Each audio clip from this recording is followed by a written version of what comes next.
Deus sabe todas as coisas, né?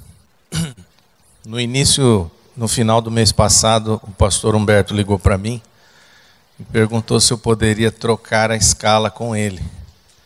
Porque, na verdade, eu estava na escala de domingo passado. E ele precisava estar em Curitiba nesse final de semana e ele aqui iria pregar aqui hoje cedo. E aí eu falei, não, tudo bem, podemos trocar. E semana passada eu fiquei sem voz. Sexta, sábado, domingo, segunda. A minha voz voltou no meio desta semana. Então ele já sabia, né? O Senhor já sabia de todas as coisas. Vamos orar? Pai bendito, nós estamos diante de Ti neste momento e queremos consagrar a Ti esta reunião. Por meio do Teu Espírito, Pai, revela a Tua palavra e que possamos ouvir, Pai, a voz do Teu Espírito. Dirige-nos, Pai, e que o nosso coração seja como aquela terra arada, pronta para receber a boa semente que é a palavra de Deus. É no nome do Teu Filho Jesus Cristo que oramos e desde já Te agradecemos. Amém.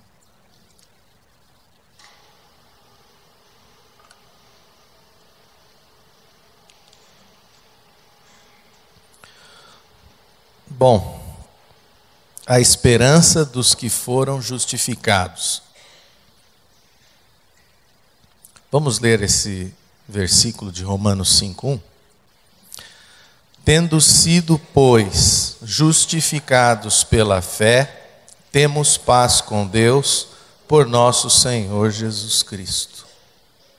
Esse é um tema que tem falado comigo há bastante tempo, que é a nossa justificação em Cristo.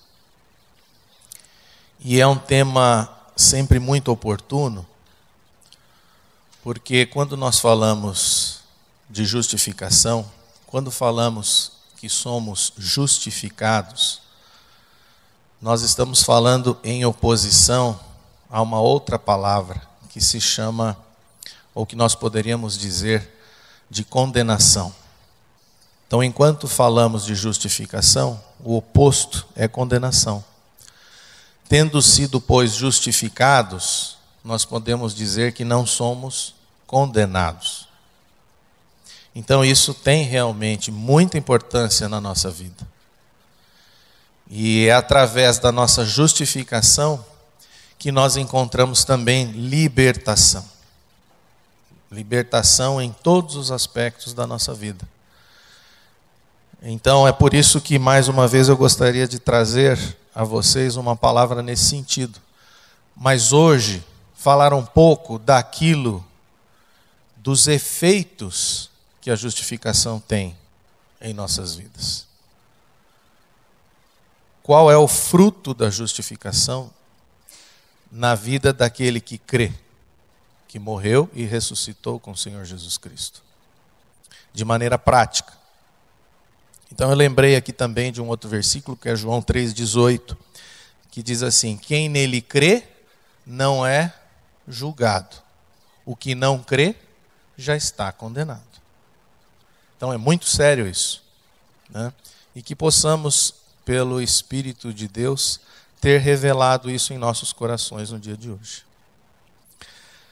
O monge beneditino Anselm Grün escreveu: há muitas pessoas que buscam por uma espiritualidade que responda às suas aspirações mais profundas.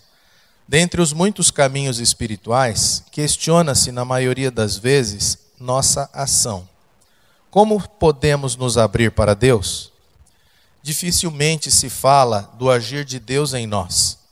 É por isso que muitas pessoas, movidas pela busca espiritual, têm dificuldades de compreender a ideia de que fomos redimidos por Jesus Cristo.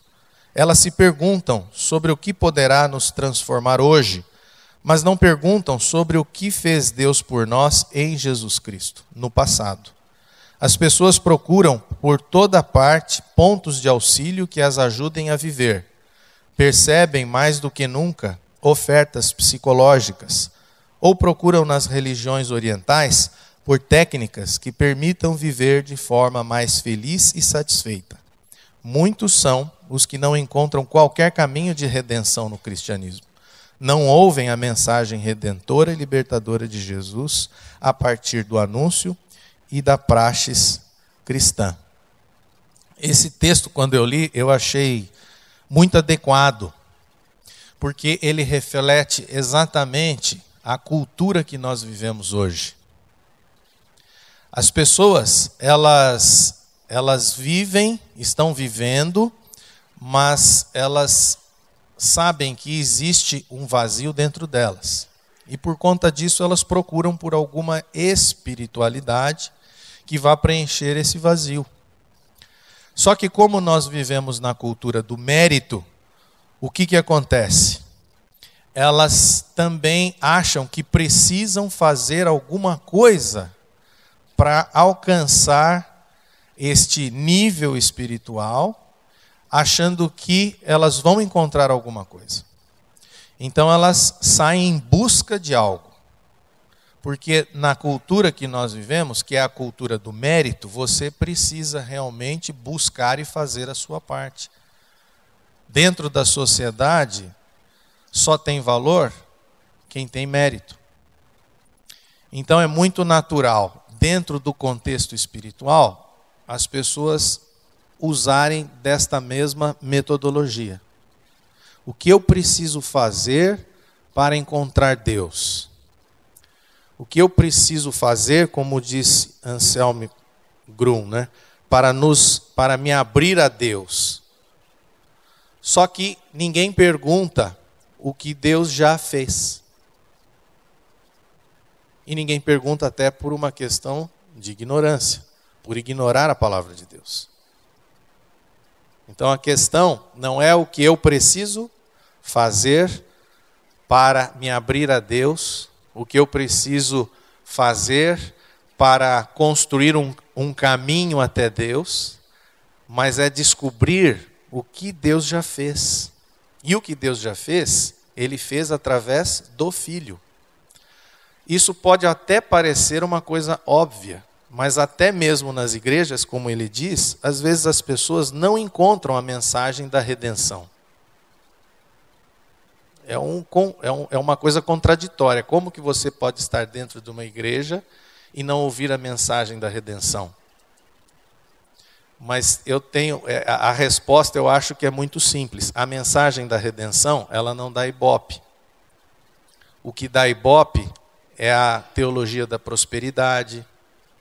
O que dá ibope é você fazer de Deus alguém que existe para suprir a sua necessidade. Isso dá ibope. Isso vai encher as igrejas. Mas a verdadeira mensagem que transforma é a mensagem da redenção em Cristo. Jesus Cristo já nos redimiu. Essa é a resposta para a grande pergunta. E o que é redenção? Redenção nada mais é do que o livramento mediante o pagamento de um resgate. Isso que é redenção. Nós éramos escravos e Jesus Cristo pagou o preço da nossa liberdade. Agora, o que isto implica na minha vida, nas nossas vidas? É isso que eu gostaria de compartilhar com vocês hoje. Em seu caminho para o transcendente, as pessoas utilizam a mesma técnica de suas vidas atribuladas. O que posso fazer para estar mais próximo de Deus? Perguntam elas. Por esta razão que a mensagem da obra redentora de Jesus Cristo na cruz do Calvário é tão essencial. Não só para o homem natural sem Deus, mas também para aquele que se diz cristão. Na verdade, o que o homem deveria fazer é crer que Deus já o redimiu através do Filho na cruz. Paulo assim afirma em Romanos capítulo 3, versículos 21 e 24, a 24. Mas agora, sem lei, se manifestou a justiça de Deus, testemunhada pela lei e pelos profetas. Justiça de Deus mediante a fé em Jesus Cristo, para todos e sobre todos os que creem. Porque não há distinção, pois todos pecaram e carecem da glória de Deus, sendo justificados gratuitamente por sua graça, mediante a redenção que há em Cristo Jesus.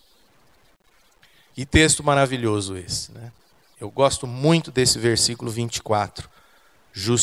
Sendo justificados gratuitamente por sua graça, mediante a redenção que há em Cristo Jesus.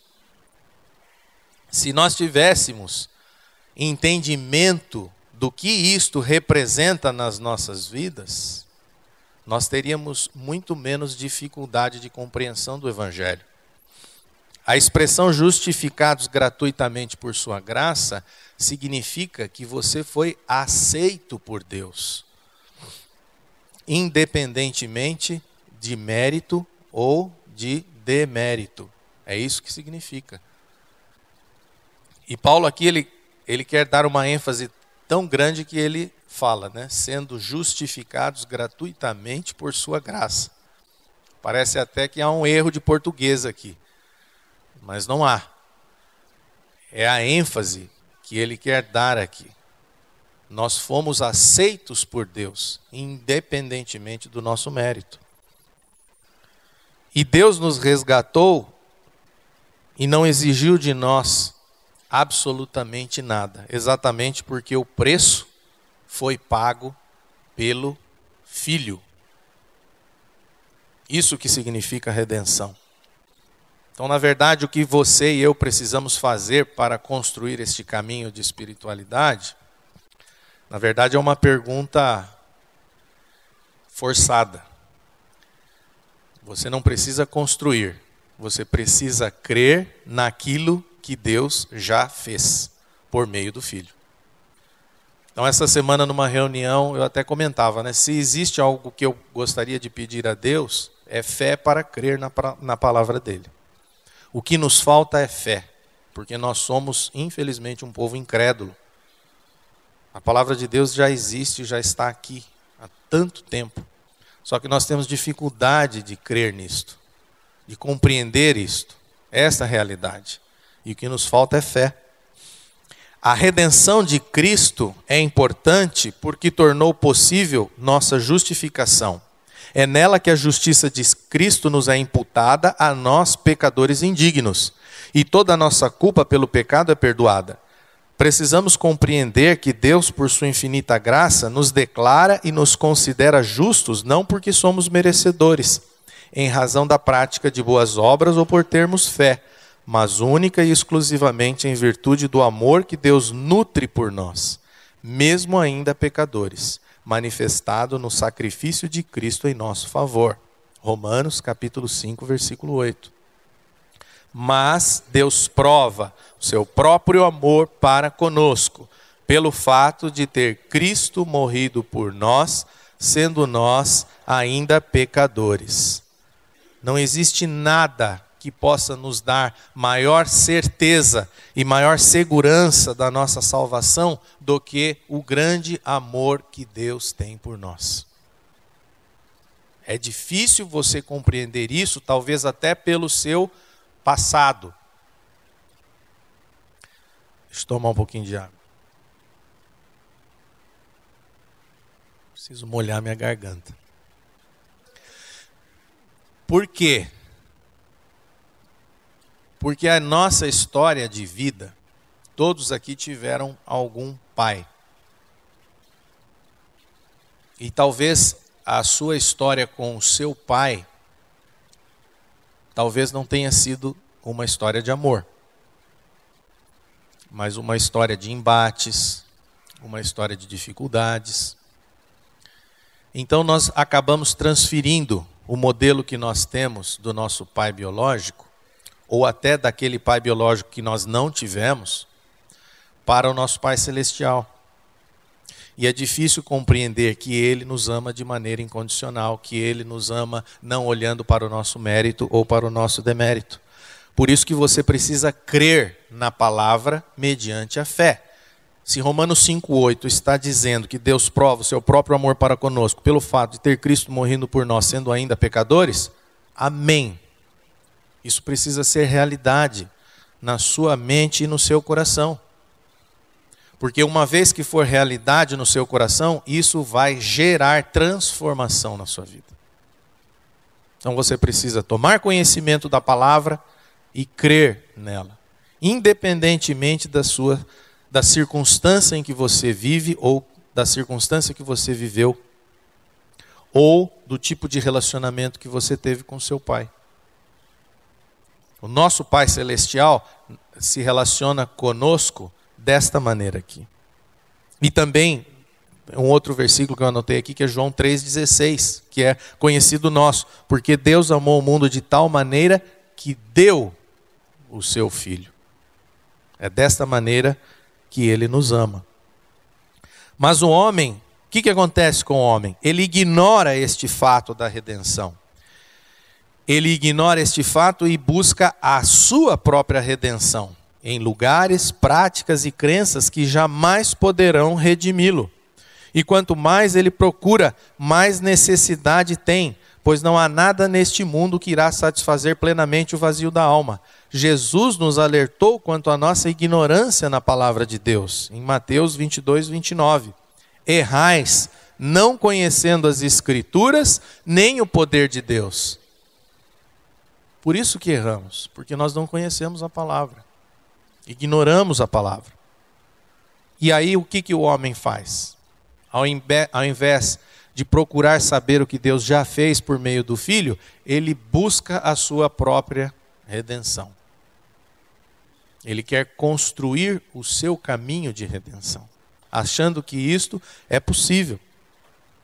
Ao invés de buscar as bênçãos, deveríamos prestar mais atenção em nossa posição diante de Deus.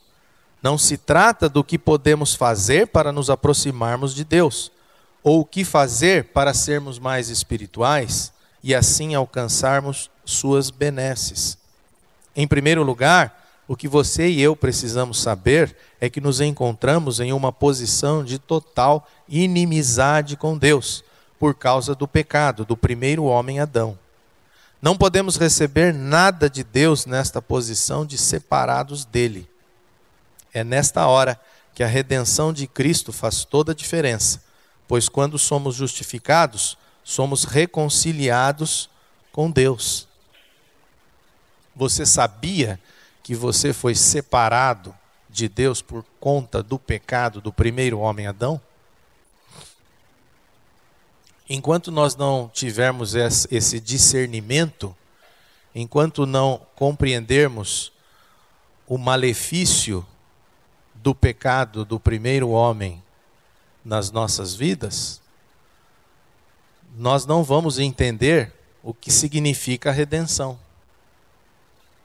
Então, primeiro, precisamos saber que nós estamos separados por causa do pecado.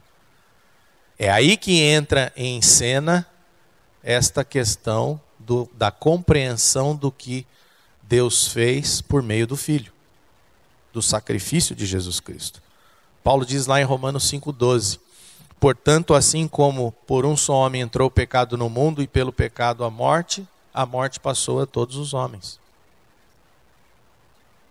Isso é o que diz a palavra de Deus. Então nós precisamos compreender isso, para também entendermos o que significou verdadeiramente a redenção. Como nós lemos lá no início. Sendo justificados gratuitamente por sua graça mediante a redenção. Quando você compreender que o pecado o separou de Deus, talvez você consiga compreender a necessidade que você tem de ser reconciliado com Deus. E quando entendermos que precisamos ser reconciliados com Deus, aí você vai compreender, mas Deus já providenciou a nossa reconciliação. Foi por meio do Filho.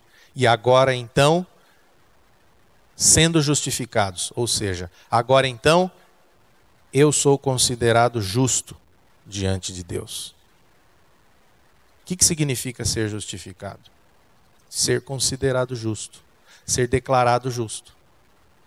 E não ser declarado culpado, porque você pecou. Então a declaração, a sentença para você não era de absolvição, era de condenação. Só que Deus te declara justo, te declara inocente, te absolve. Não porque você mereça, mas porque alguém já cumpriu a pena. Alguém já pagou o preço. Alguém já te libertou. Muito daquilo que almejamos de bom para as nossas vidas, somente alcançaremos genuinamente se crermos pela fé nesta redenção que há em Cristo Jesus. Então, ao invés de você buscar o caminho para uma espiritualidade, ao invés de você buscar algo que vá preencher o vazio da alma, ao invés de você tentar descobrir o que você precisa fazer para tornar-se mais espiritual, o que nós devemos fazer é crer na obra que Deus fez através do Filho, crer que você já está justificado. E a partir daí, tudo aquilo que você precisa já foi dado. Porque é uma consequência desta declaração que Deus faz em seu favor. Tudo aquilo que você almeja é consequência do fato de que Deus já o declarou inocente. É consequência do fato que Deus já declarou você um justo, um justificado. É consequência, você não precisa ir buscar.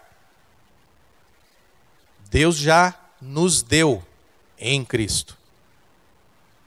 Então nós precisamos crer nesta palavra para usufruirmos das consequências, dos efeitos práticos da justificação pela fé. É essa a questão que eu gostaria de trazer aqui para vocês. Muito daquilo que almejamos de bom para as nossas vidas, somente alcançaremos genuinamente se crermos pela fé nesta redenção que há em Cristo Jesus. Por isso é tão importante saber o que Deus já fez por nós. E o que Ele já fez por nós mediante o Seu Filho gera consequências práticas, imediatas e eternas em nossas vidas. Então isso significa o quê? Mudança de paradigma. Você precisa mudar o modelo. Primeiro, pare de achar que Deus existe para lhe servir. Essa é a primeira mudança. Deus não existe para te servir. Você que existe para servir a Deus. Enquanto você achar que Deus existe para te servir, você está fazendo do cristianismo uma seita. E é exatamente o que existe muito nesse nosso mundo hoje em dia. Seitas. Porque utilizar a palavra de Deus, eu até falo muito isso, é muito fácil você manipular a palavra de Deus. Porque você pega um texto ali, um outro texto acolá, e texto, fora de contexto, vira pretexto para alguma coisa. Né? Então é muito fácil. Então nós precisamos tomar cuidado com isto.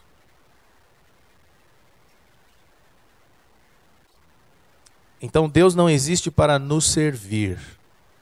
Nós é que existimos para servir a Deus. A segunda questão, dentro dessa mudança, pare de buscar o que fazer. É esse raciocínio, mas o que eu devo fazer? Você precisa crer. Você precisa ler a palavra de Deus, conhecer a palavra de Deus e crer na palavra de Deus. Então, às vezes você fica com a sua mente tentando funcionar. Agora eu vou fazer aquilo, vou fazer isso. Mas a palavra de Deus, ela está aqui para nos dizer o que já foi feito. Então você precisa parar de ignorar a palavra. Se tem alguma coisa que você deve fazer é ler a palavra, conhecer a palavra. E pedir a revelação do Espírito para o seu coração. E terceiro, veja o que Deus já fez. Deus já fez tantas coisas, mas a nossa compreensão é muito pequenininha.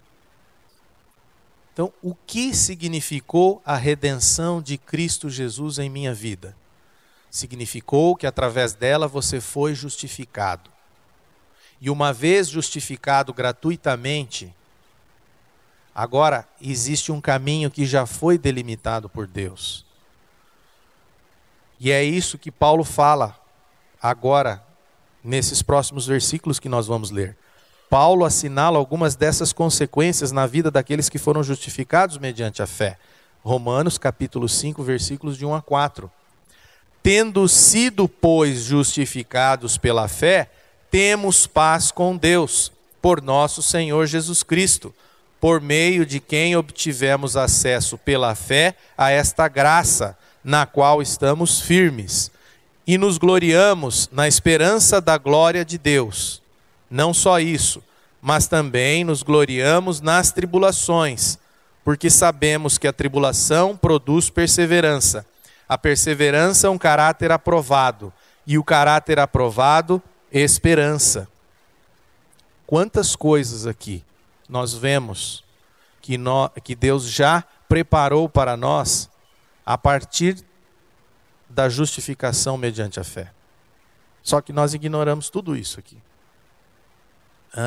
A primeira e mais importante consequência, paz com Deus, é porque fomos passados, justificados pela fé por nosso Senhor Jesus Cristo, que temos paz com Deus.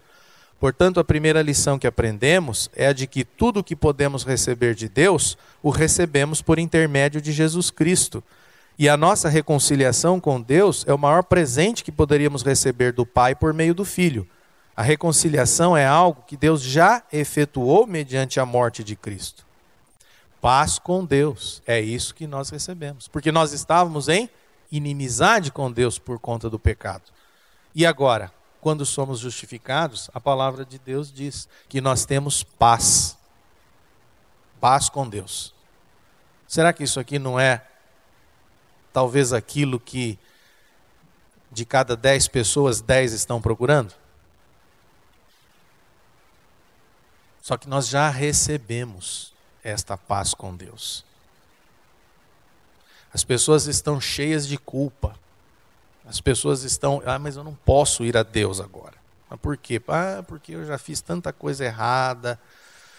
Deus não vai me aceitar.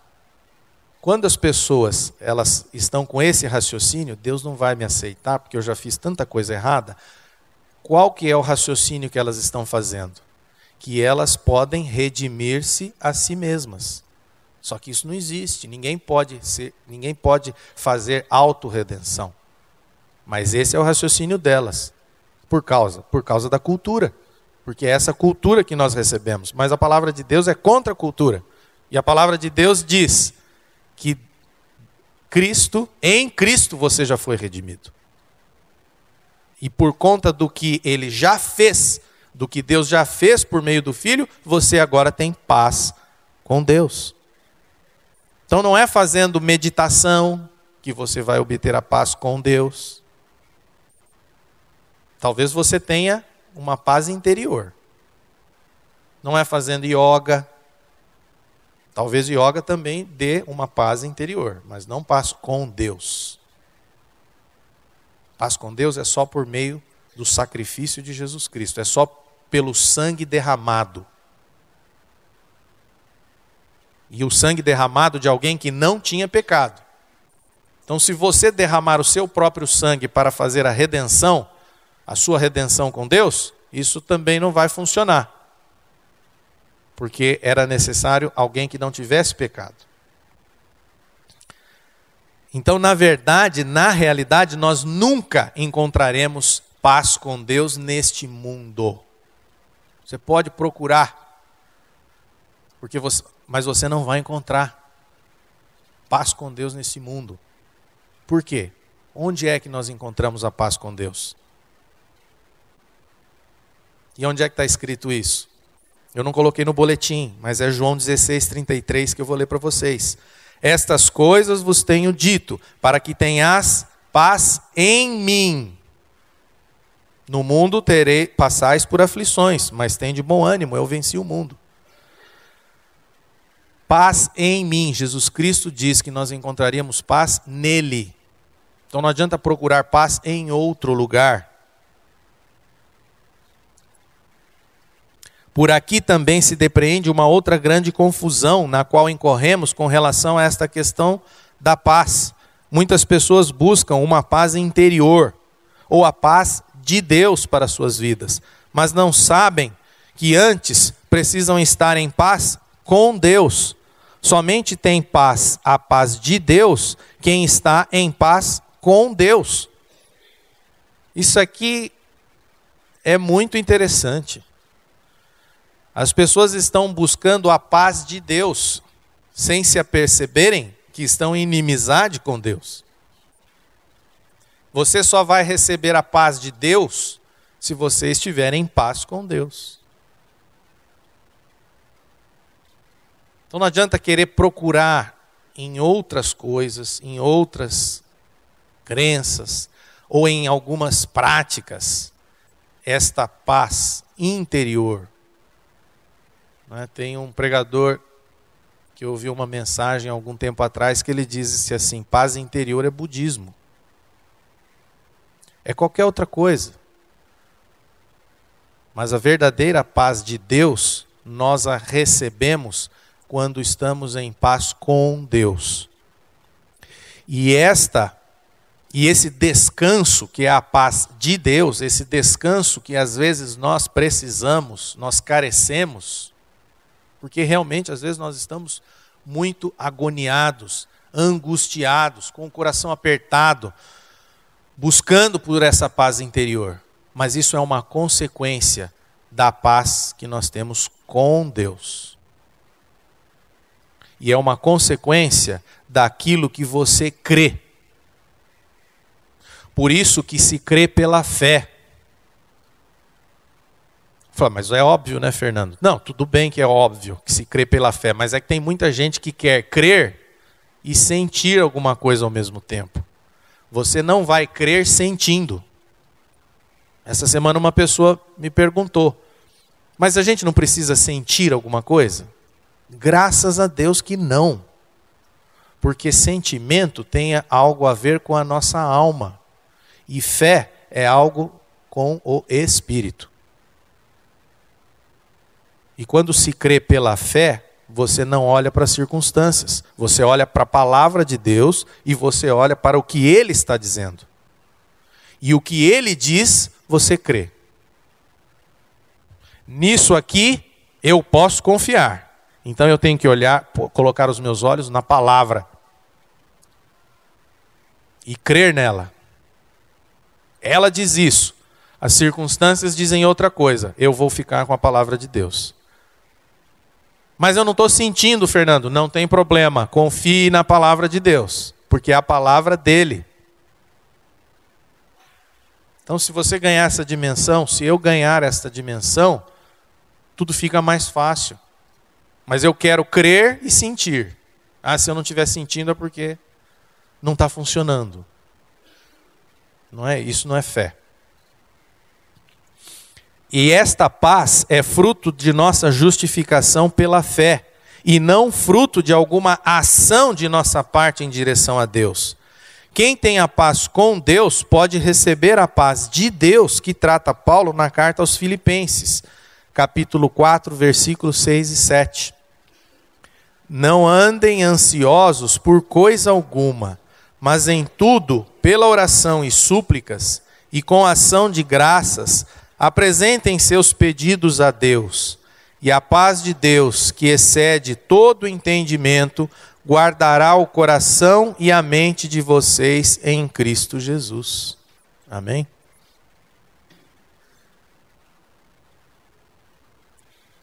O que vai guardar o nosso coração e a nossa mente em Cristo? A paz de Deus. Só que só tem a paz de Deus quem está em paz com Deus. O Dr. Martin Lloyd Jones apresenta 6 aspectos práticos através dos quais podemos analisar se estamos gozando ou não desta paz com Deus. Isso aqui é muito interessante. Porque muitas vezes você lê a palavra, crê na palavra, mas você às vezes não sabe qual que é a tua situação. E ele fala de questões aqui muito práticas, para que você possa fazer uma análise de si próprio. Se você está gozando ou não, porque se de repente a resposta for negativa, você precisa clamar para o Pai. Senhor, eu quero gozar dessa paz com Deus, porque está na tua palavra. Eu sou filho, eu creio. Eu não quero viver à margem das tuas promessas. Quais são esses aspectos que ele diz? Aquele que tem paz com Deus é alguém cuja mente está em repouso quanto à sua relação com Deus. Você está em repouso em relação à sua posição com Deus? Ou quanto à sua relação com Deus? Aquele que tem paz é aquele que compreendeu o que é ter sido justificado. Então você precisa entender o que é isso. Sendo, pois, justificados gratuitamente por sua graça, mediante a redenção que há em Cristo Jesus. Então, por meio da redenção que há em Cristo, eu fui declarado justo. Você foi declarado, independentemente do que você fez. Por quê? Gratuitamente por sua graça. A palavra de Deus está dizendo isso. Fernando, mas eu fiz tanta bobagem. Deus não vai considerar essas bobagens que eu fiz? Não. Decididamente não. Então, se você entendeu o que é ter sido justificado por Cristo, mediante a redenção que há em Cristo, você está em paz com Deus. Isso tira de nós toda a culpa. E esse é o objetivo da nossa justificação. Eliminar toda a culpa que pesa sobre nós. A segunda pergunta, a segunda questão. Aquele que tem paz com Deus é alguém que sabe que Deus o ama a despeito do fato de que é pecador. Eu sou pecador, mas Deus o ama. Mas Deus ama pecadores? Deus ama pecadores. Nós lemos aqui Romanos 5,8. Mas Deus prova o seu próprio amor para conosco pelo fato de ter Cristo morrido por nós, sendo nós ainda pecadores. Então Ele amou você quando você ainda era pecador. Quantas pessoas a gente conhece que estão esperando ter uma vida dentro da mentalidade delas, sem pecado, para se aproximarem a Deus? Mas isso é uma bobagem. Porque você nunca vai chegar lá. Você pode buscar. Os nossos olhos precisam estar fixos em Cristo. E nós podemos buscar o viver de Cristo para as nossas vidas, que foi um viver sem pecado. Mas você nunca vai chegar nesta condição. Até porque nós vivemos em um corpo de pecado. E nós só receberemos um corpo glorificado sem pecado na eternidade. Então desista. Desista. C. Aquele que tem paz com Deus é alguém que pode responder às acusações da sua própria consciência. Vão surgir muitos pensamentos. Mas você fez isso, mas você fez aquilo. Para dizer que você não está em paz com Deus. Mas aquele que está em paz com Deus, ele pode responder essas acusações da própria consciência. Por quê? Porque ele compreendeu o que significa cruz. O pastor Dagoberto, quando ele foi orar, quando ele foi conversar aqui, ele falou sobre isso. Nós fomos crucificados com Cristo. Nós morremos juntamente com Cristo. E ganhamos uma nova natureza com a ressurreição de Cristo. Então a sua consciência não pode te acusar. Então quando ela vier te acusar, você fala, eu morri com Cristo, morri juntamente com Ele. E todos os meus pecados foram pregados na cruz, até mesmo aqueles que eu ainda não pratiquei. Aquele que tem paz com Deus é alguém que pode responder às acusações do diabo, porque o diabo também vai lançar os seus dardos inflamados. Fala, você que se diz cristão, como que você pode ter feito aquilo? Só que ele não pode contestar o fato do que o sangue derramado na cruz fez em meu favor e em seu favor. O diabo não pode contestar isso, porque quando nós dizemos que Jesus Cristo morreu na cruz, que o sangue dele foi derramado, nós não estamos contando uma história. Nós estamos falando a respeito de um fato que aconteceu. Então, o inimigo também não pode. E aquele que tem paz com Deus é alguém que deixa de ter medo da morte. Por que que nós temos medo da morte? Você não deveria mais ter medo da morte, porque você está em paz com Deus. Paulo diz que o viver é Cristo e o morrer é lucro. Morrer é lucro. Ah, mas eu tenho medo que o meu filho morra, eu tenho medo que o meu pai morra. Tudo bem, é por causa da saudade, daquele vazio. Mas você ter medo da sua própria morte? Paulo diz que é lucro. A primeira vez que eu fui num velório, que eu vi as pessoas cantando hinos de louvor, eu fiquei meio... Eu ainda não entendia muito bem essas coisas, né? Eu falei, nossa, mas os caras estão cantando. O cara morreu e eles estão cantando. É. Mas por quê? Porque ele foi para a glória. Nós estamos aqui a nossa vida inteira falando a respeito de Deus, falando a respeito do Filho, e quando você morrer, você vai estar junto de Deus e junto do Filho. Você quer coisa melhor do que essa? Então por que nós temos medo da morte? Nós estamos em paz com Deus. E graças a Deus, porque a redenção que há em Cristo nos liberta do medo desta morte. Quantas pessoas existem que têm medo de morrer, não é? E F, aquele que tem paz com Deus, mesmo quando cai em pecado, pode fazer tudo o que foi descrito anteriormente. Ah, cai em pecado. Tá bom. É evidente que Deus não quer que você viva em pecado, dia e noite. Não é esse o projeto que Ele tem para você. Mas você caiu em pecado? Levanta. Por quê? Porque o sacrifício pelo teu pecado já foi feito. É aquilo que eu falei, até daqueles que você ainda vai fazer. O sacrifício de Jesus Cristo tem efeito. Não era como antigamente, que tinham que matar os animais a todo momento, para purificar os pecados do povo. Agora não. Não há mais necessidade.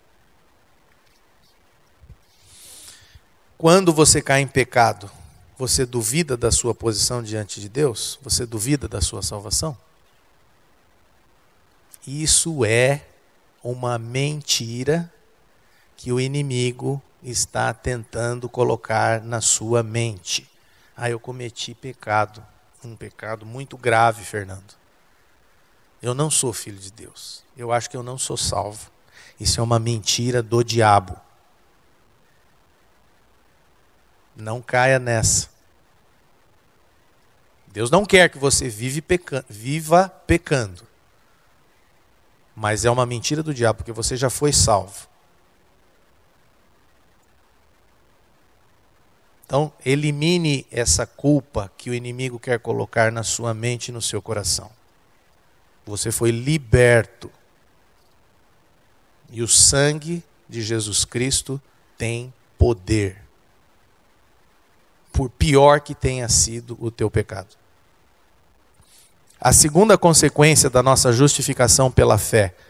Obtivemos acesso pela fé a esta graça na qual agora estamos firmes.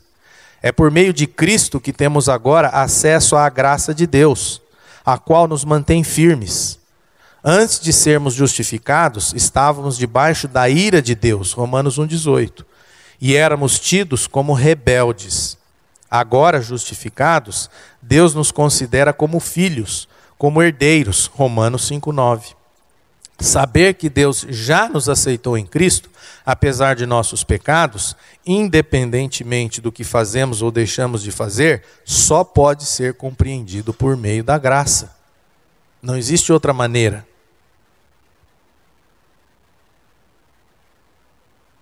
Nós cantamos um hino aqui, Maravilhosa Graça. E tinha uma parte que falava da mansão real. Não tem? Mansão real. E eu tinha colocado aqui descrito uma cena, mas pode ser usada como uma mansão real também. Que cena é essa? Então você imagina um mendigo que vive na rua, ao lado de uma mansão real. E na mansão real, ou um palácio real, existe um rei. E está acontecendo uma festa.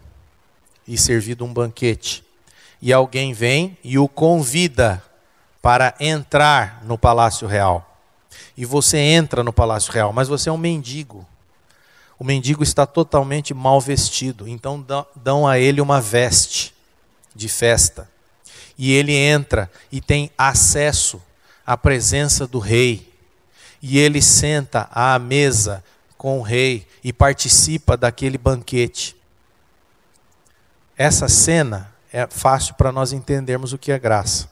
O mendigo desta cena é você e eu. Nós somos esses mendigos. Esse mendigo. Quem nos convidou para entrar na festa é o Filho do Rei.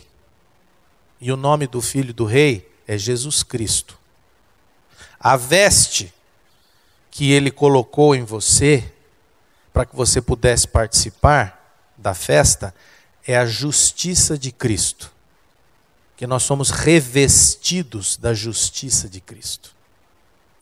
E o rei é Deus. Nós somos levados à presença de Deus. E participamos do banquete. Agora eu pergunto, aquele mendigo merecia? Não. O que o levou da rua para dentro do palácio, na presença do rei? O que foi que o levou? A graça de Deus. Graça de Deus é isso. Não tem sentido, não tem merecimento, não tem nada. É a graça de Deus que leva a mim como mendigo e a você também para dentro do palácio na presença de Deus. Onde nós somos revestidos pela justiça de Cristo. E podemos participar desta festa, participar do banquete e participar de todas as bênçãos que a palavra de Deus diz que existem para os seus filhos. Agora, as pessoas querem as bênçãos como mendigo, do lado de fora do palácio. Aí não tem jeito. Você precisa ser revestido pela justiça que há em Cristo, para que você tenha acesso a essas bênçãos. Por isso que as pessoas têm dificuldade de entender que a maior bênção é você ter acesso. A maior bênção é você estar em paz com Deus. Essa é a maior bênção, o maior presente. Porque é a partir daí que você tem acesso ao resto, às outras coisas.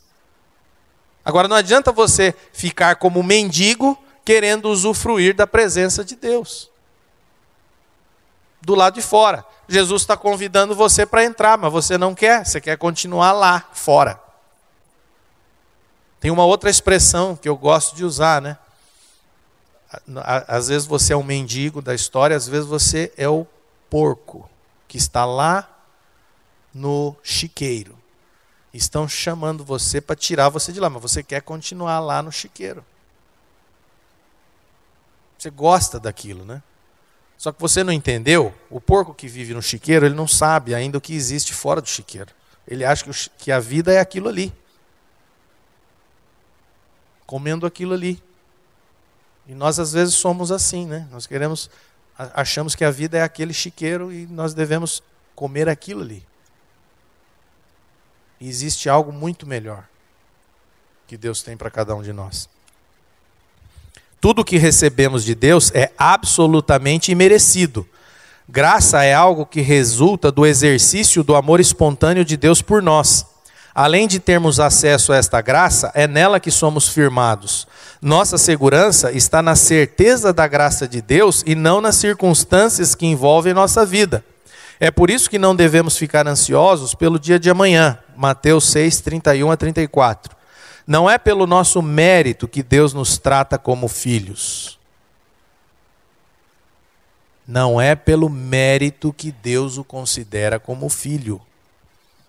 Graça é algo absolutamente imerecido, que resulta do amor espontâneo que Deus nutre por cada um de nós.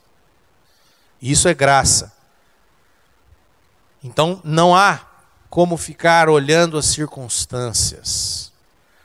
Nós precisamos estar firmados na graça de Deus, na certeza e na segurança da graça de Deus. E o acesso a esta graça é consequência, é resultado da nossa justificação em Cristo. Se Deus já o declarou justo, você está na graça. Fernando, não diz isso. Como que eu posso estar na graça vivendo o que eu estou vivendo? Você não sabe da minha história. Então continue olhando para as circunstâncias. A Bíblia diz que o justo viverá por fé. O justo não vive olhando para as circunstâncias. Mas a minha vida está de ponta cabeça. Como é que você pode estar dizendo que eu estou na graça?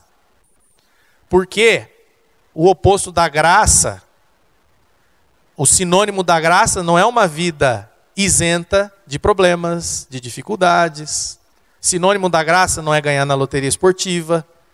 Isso não é graça. Se Deus já declarou você justo, se você já foi justificado mediante a fé, você está na graça. Eu não sabia. Eu falei, mas então creia. Não sou eu que estou dizendo isso, é a Bíblia que está dizendo isso. Você está na graça. E a terceira consequência de nossa justificação pela fé: nos gloriamos na esperança da glória de Deus e nas tribulações. Essa eu acho que é a melhor delas. Que é uma paulada na nossa cabeça. Gloriar-se significa alegrar-se. Gloriar-se tem vários significados, mas um deles é alegrar-se. Aquele que foi justificado pela fé pode agora alegrar-se na esperança de que um dia estará na presença gloriosa de Deus, vendo-o face a face.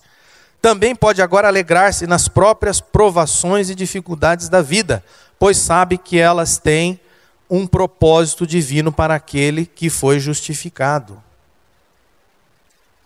Assim como Paulo esteve na presença de Cristo lá no caminho de Damasco, ele viu a glória de Deus. Uma luz brilhou no caminho. Ele era Saulo. Aí uma luz apareceu, brilhou no meio do caminho de Damasco para ele. Era a glória de Deus. Depois Estevão, antes de ser morto, também viu a glória de Deus. E a Bíblia diz que nós nos gloriamos na esperança da glória de Deus. Nos alegramos na esperança da glória de Deus. O que é essa esperança da glória de Deus? É quando nós estivermos na eternidade, quando nós recebermos um corpo glorificado, sem mácula, sem defeito, sem pecado algum, nós estaremos o quê? Na presença de Deus. Nós estaremos entre os irmãos, mas estaremos na presença de Deus, presença gloriosa de Deus. É muito para a nossa cabeça. Nós temos dificuldade de compreensão a respeito disso. Mas eu acho que deve ser uma coisa tremenda. Então nós falamos a nossa vida inteira aqui a respeito dele e um dia você estará vendo ele face a face. Isso é glória. Mas existe uma outra maneira que ele diz aqui, que nós nos gloriamos, que é nas tribulações. Erroneamente, muitos acham que o oposto de sofrimento é graça.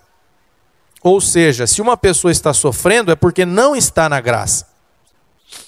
Isso aqui é um tremendo de um equívoco. Mas por que as pessoas têm esse raciocínio? Se a pessoa está sofrendo é porque não está na graça. Porque volta aquele conceito equivocado de salvação por mérito. Na verdade, o oposto de graça é mérito. O oposto de graça não é sofrimento. Então quem falou se a pessoa está sofrendo é porque ela não está na graça? É aquele conceito errado. Está na graça porque está tudo bem. Tudo bem aos seus olhos. Mas você e eu só conseguimos enxergar as coisas que são visíveis. Mas e aquelas que são invisíveis? Que você só enxerga mediante a fé? Essa você não vê. Você precisa crer. E quem vê é Deus. O sofrimento faz parte da vida de quem foi justificado, ou seja, de quem é filho de Deus. Aliás, se analisarmos cada um dos personagens bíblicos, veremos que todos eles foram servos sofredores.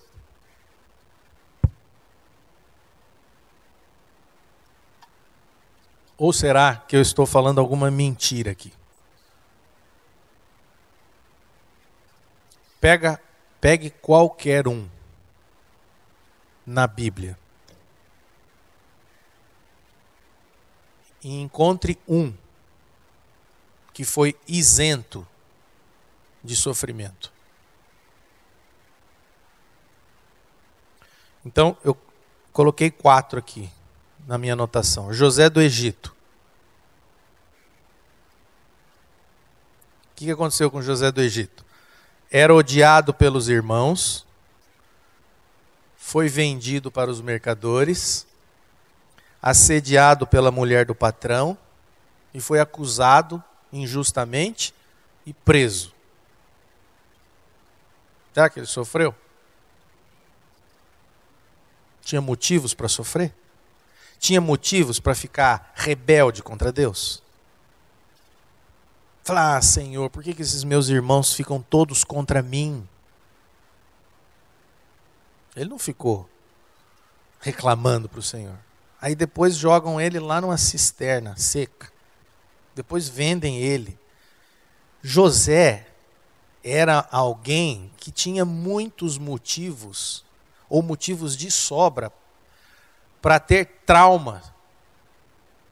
Muitos traumas.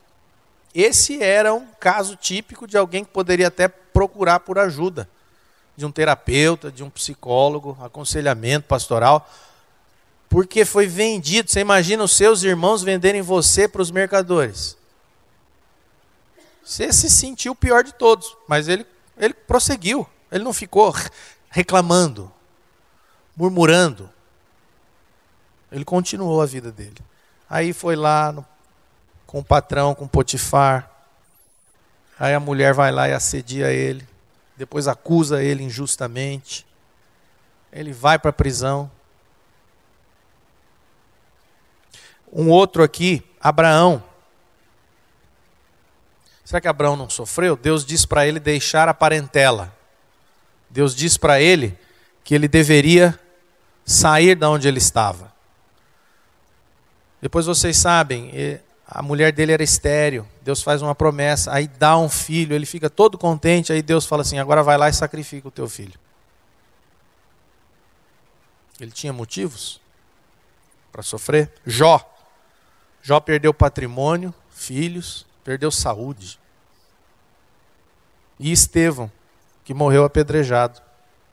Isso é 4 aqui. Mas pode procurar à vontade. Então, se você é cristão, bem-vindo ao time. Essa é a realidade. A palavra de Deus diz que é um privilégio sofrer por causa de Cristo. Privilégio. Mas então por que a gente não é assim, Fernando? Porque a gente não tem fé na palavra de Deus, né? E porque nós só conhecemos metade da palavra ou não conhecemos nada da palavra. Se nós conhecêssemos verdadeiramente a palavra de Deus, você não teria dificuldade nenhuma em passar por provações e sofrimentos. Se você não quer sofrimento em sua vida, você ainda não entendeu o que é o Evangelho de Jesus Cristo. Evangelho é tratamento de Deus para um paciente chamado pecador, e não um anestésico ou alguma droga alucinógena. Evangelho é tratamento. Evangelho não é assim, você toma um remédio e passa tudo. Passou, não sinto mais dor. O anestésico faz isso, né? Ou você toma uma droga e fica viajando. Evangelho também não é droga. Evangelho não é psicotrópico. Você quer viajar, sentir um êxtase momentâneo, não ter dor, sofrimento? Tem muita coisa sendo oferecida por aí. Mas acontece, Paulo não está dizendo aqui que nós devemos gostar do sofrimento, né? Paulo não está dizendo aqui que você tem que ser masoquista. Não está dizendo isso. Mas nós precisamos compreender que o sofrimento na vida do filho tem um propósito. E esse propósito, ele vai ser cumprido. E você precisa crer na palavra, porque você vai chegar lá. Vamos ler aqui. Paulo escreveu o seguinte aos cristãos de Corinto: porque a nossa leve e momentânea tribulação produz para nós eterno peso de glória, acima de toda comparação.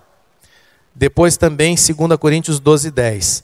Pelo que sinto prazer nas fraquezas, nas injúrias, nas necessidades, nas perseguições, nas angústias, por amor de Cristo. Porque quando sou fraco, então é que sou forte. E Filipenses 1:29. Pois a vocês foi dado o privilégio de não apenas crer em Cristo, mas também de sofrer por Ele. Paulo disse: eu sinto prazer nas fraquezas, injúrias, necessidades, porque quando sou fraco é que sou forte. Olha a inversão. Você quer ser forte? Então vai por conta própria. Vai na fraqueza de Deus, que Ele vai te fazer forte.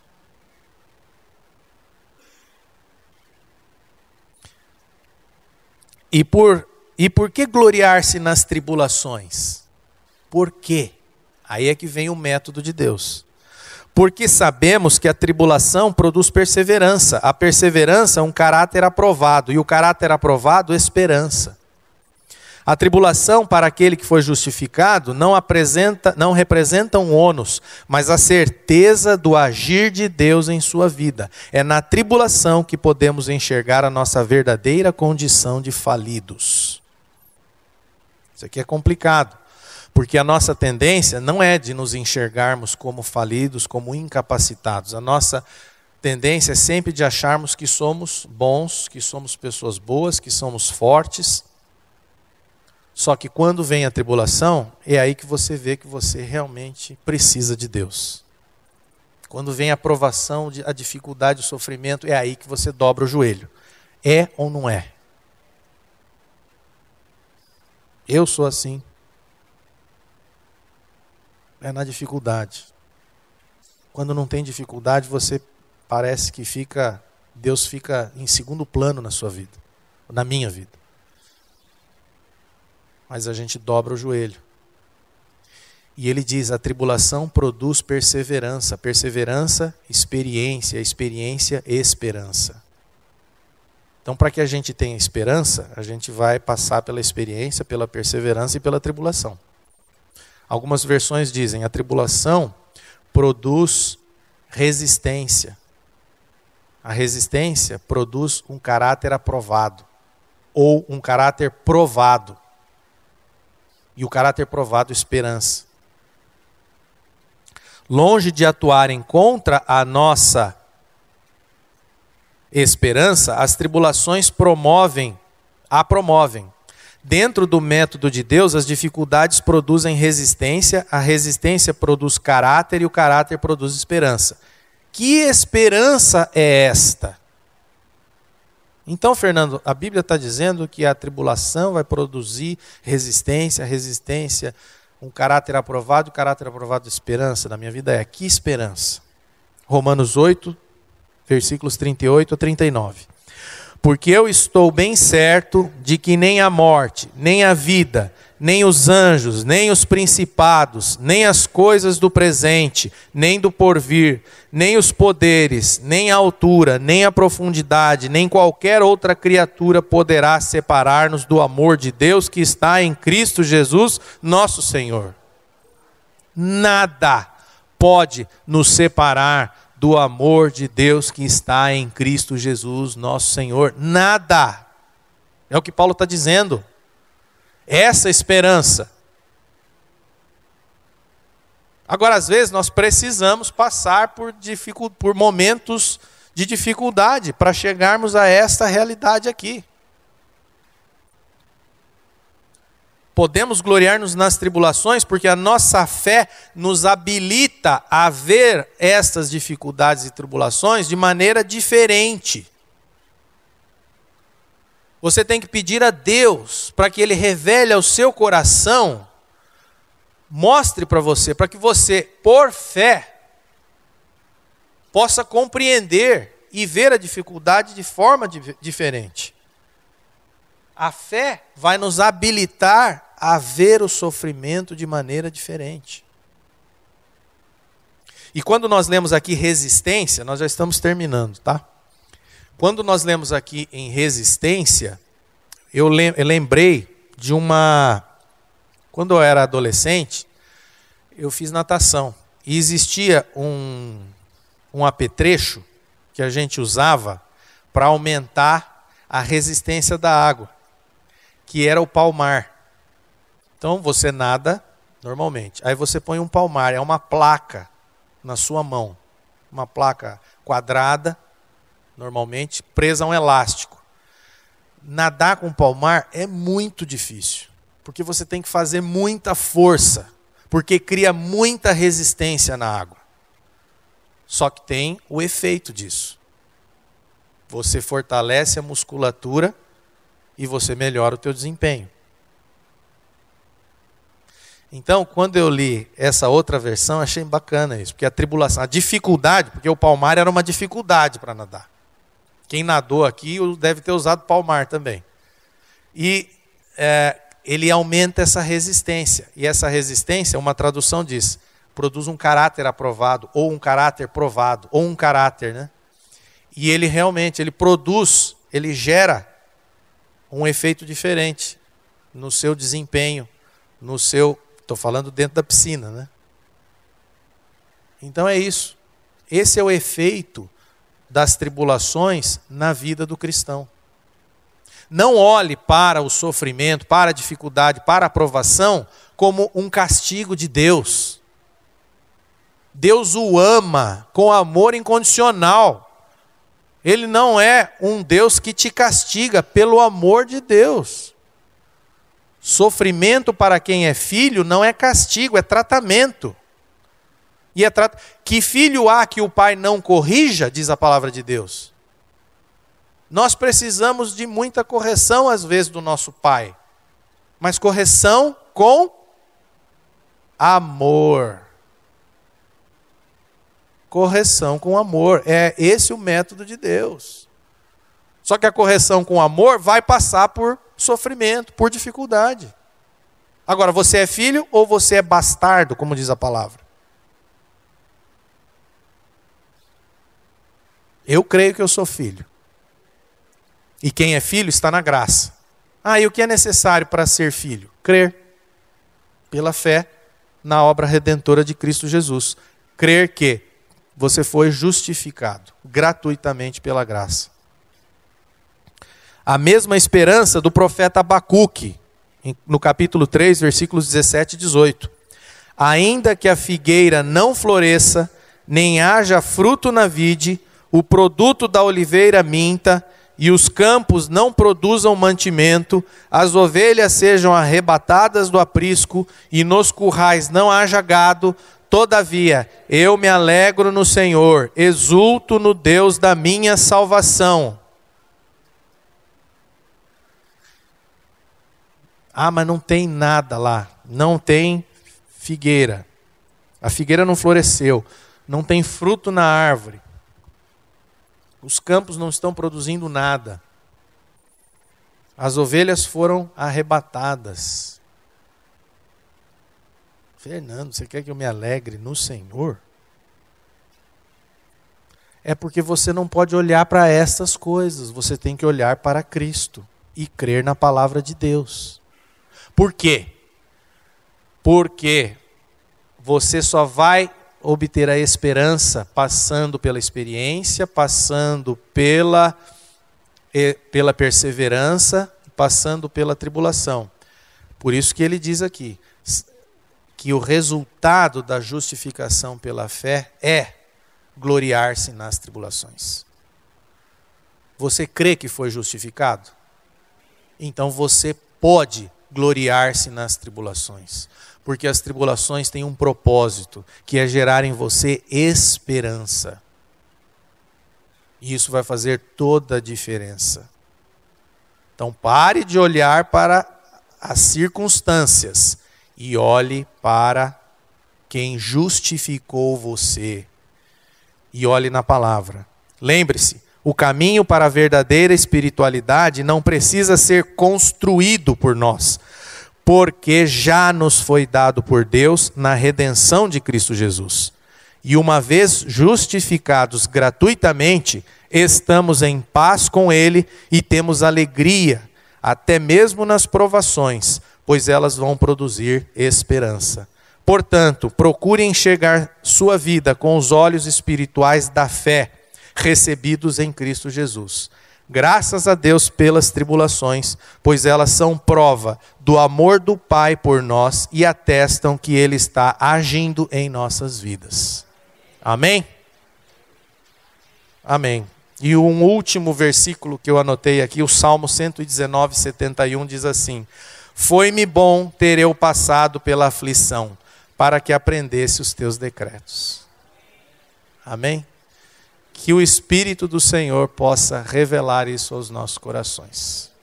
Amém.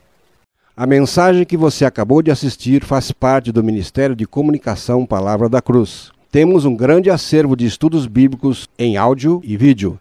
Distribuímos também gratuitamente o jornal mensal Palavra da Cruz. Entre em contato conosco pelo fone 0 operadora 43 3372 8900 ou pelo e-mail livraria@piblondrina.com.br. Visite-nos pelo site www.livrariapiblondrina.com.br ou acesse www.piblondrina.com.br. Graça e paz.